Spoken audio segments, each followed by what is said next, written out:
Hi, I want to tell you a little bit today about how you can juice wonderful greens without paying a penny. So I want to share with you what I'm currently doing.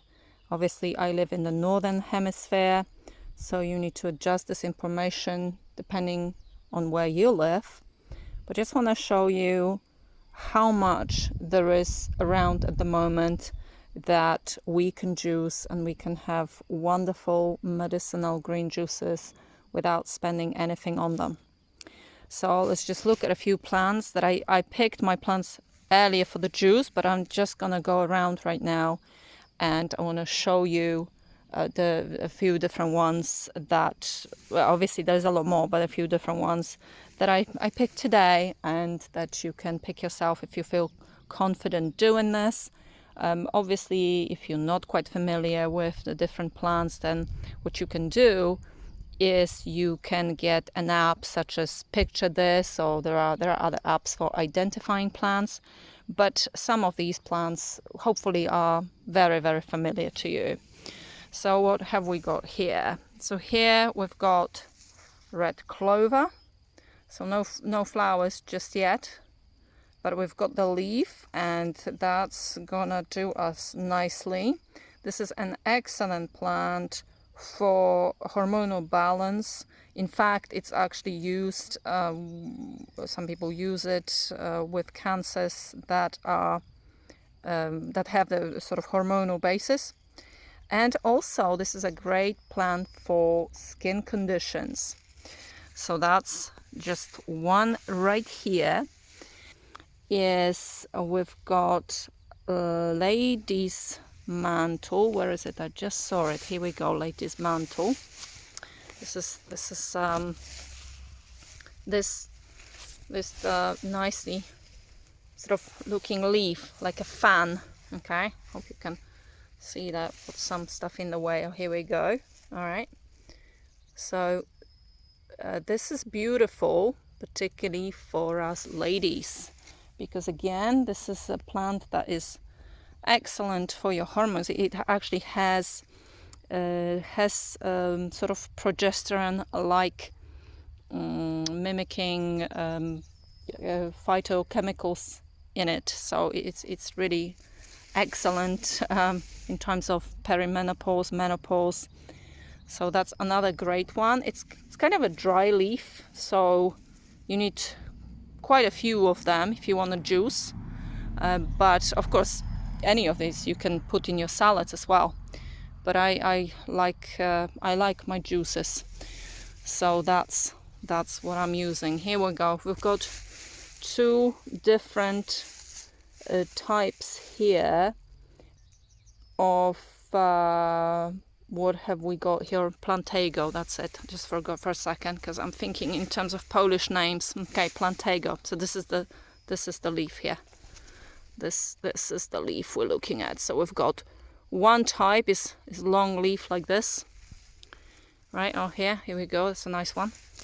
And then also the wider ones. This one is kind of partially devoured by something, but that's another variety of this plant.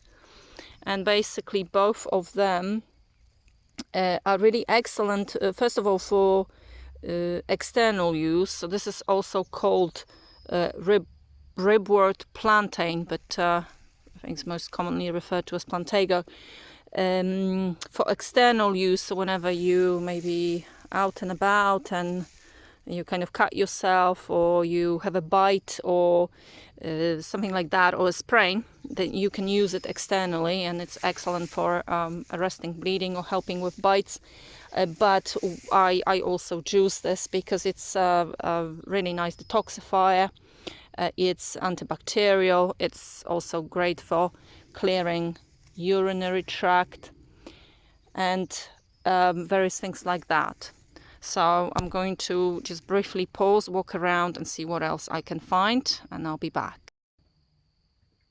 Okay, so here we have some ground elder.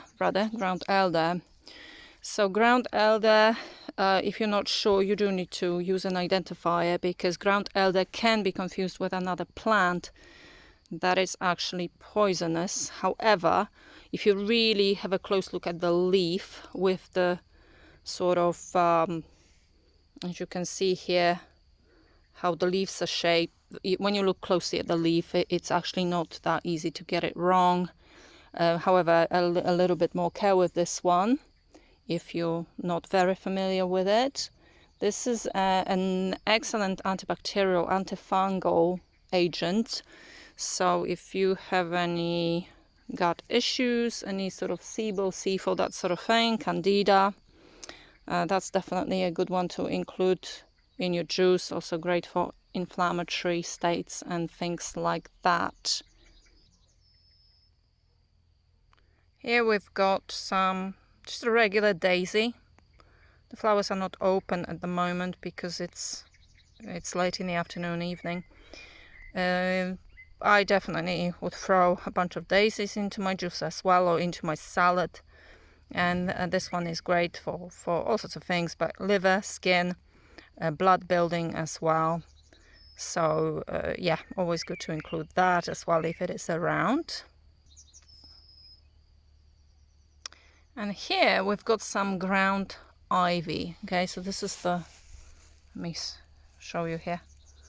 It's that bluish purplish tiny little flowers. They're really small. Okay, so you can see my hand here.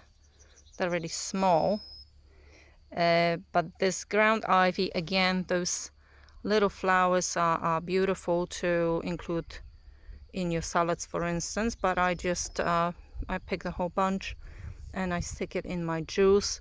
They're great for your digestion, but also all sorts of infections. We can use them during infections, and they're also a metabolic regulator. So that's another thing they're good for. I'm hoping this one doesn't need any introduction. Stinging nettle, obviously a brilliant liver herb. So I would usually pick, if I'm juicing for 2 people, I would pick like 4 big nettles like this. I've got a whole bunch of them right here, so I'm never gonna run out, that's for sure. And then there is another plant that often grows actually close to nettles, and that's catchweed. You can see this one right here, so you may be familiar with it because it sticks. This is the one that when you grab it, it will try and catch you. It will stick to you. This one is absolutely excellent for cleansing your lymphatic system. It's a beautiful lymphatic cleanser. So if you can get hold of that and put it in your juice, that's also fantastic. And here we've got some dandelion leaf. You can see here, dandelion leaf. I usually have a handful or 2 of that in my juice.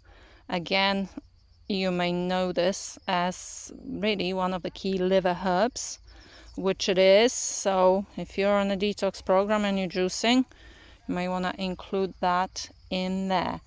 There is another plant which is not a true dandelion, but has a similar leaf. Got it right here actually. So those flowers are slightly different. Let me see if I can find that here. Okay, so here's one of those flowers. It's not open. It looks slightly different, and the leaves are slightly different, but that's okay, because even if you confuse it or you haven't got one but have got the other, so again, that's the leaf here, that's fine, because they have similar properties and they're both edible, so not a problem with that. Another few things that I would add, for instance, raspberry leaf. Okay, raspberry leaf we can add to juice. Another one is a wild strawberry leaf. So that's what wild strawberry leaf looks like. Got little fruits coming up, so they're teeny weeny strawberries. Got quite a lot of them here on the plot. Anything, even a blackberry, bilberry, blackberry. It's called something else actually in the US. But any of those sort of leaves you can definitely add.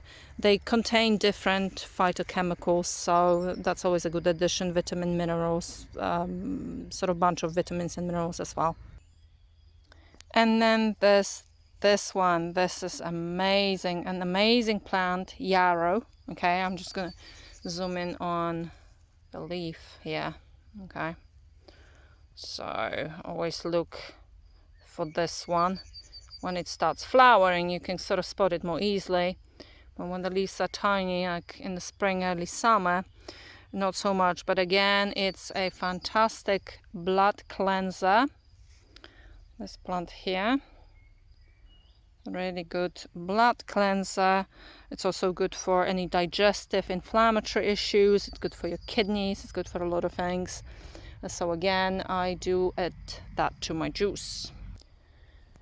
So believe it or not, that's not everything. There's quite a lot more here at this time of the year, and actually throughout the summer months, spring and summer months.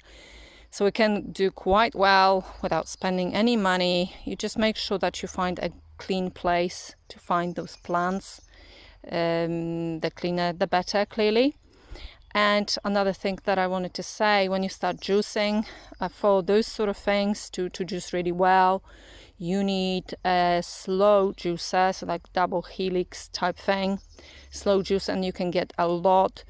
You don't want to waste anything. That's rule number one, really, in my view. Just pick only what you are going to use. And when you're starting, start with really small amounts, maybe something like 30-50 ml, particularly if you have a lot of toxicity that you're dealing with, because you don't want to start offloading those toxins too quickly, which you can do, particularly with things like nettle and dandelion. Okay, so just keep that in mind. Then you can build up over a period of time, and hopefully this will serve you. Hopefully this was useful, and yeah, I think that's all I'm going to say for now. Maybe in the future I'll do more of these sort of videos.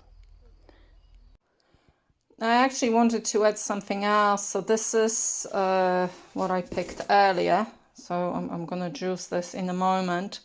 But what I forgot to add is that the mistake people often make is, for instance, they grow carrots and then they throw away the tops, okay? So obviously it's very early in the season. I've got mini tiny carrots here, but actually that's not why I picked this. I'm gonna juice the tops. Similar sort of situation with beetroot. Got some beetroot leaf here. I don't know whether you can see that well. Yes, so we've got beetroot leaf. Another one that, again, people use the bottoms, the fruits, but not of the vegetable, but not the leaf, is radish.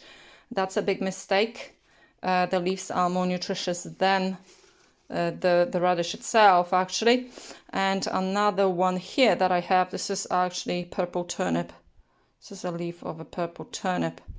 So I add that to the juice also. I forgot to say that earlier when I was focused on the herbs. So go ahead and do not waste any of your vegetables, particularly if you buy organic and then you throw out the carrot tops or the radish tops or the beetroot tops. Definitely you can use this, obviously, and the other herbs to make soups, to make salads, to make all sorts of things. I specifically focused on juicing today, but for sure you can use those in a lot of different ways. There are many great recipes. You can put it in your omelets and pancakes and various things like that. So there's a lot you can do with both wild herbs and some of those totally underestimated bits of vegetables as well. So that's just a supplemental here to this video. I hope that you enjoyed it and it's useful and perhaps something you're going to adopt and benefit from. So that's it for now.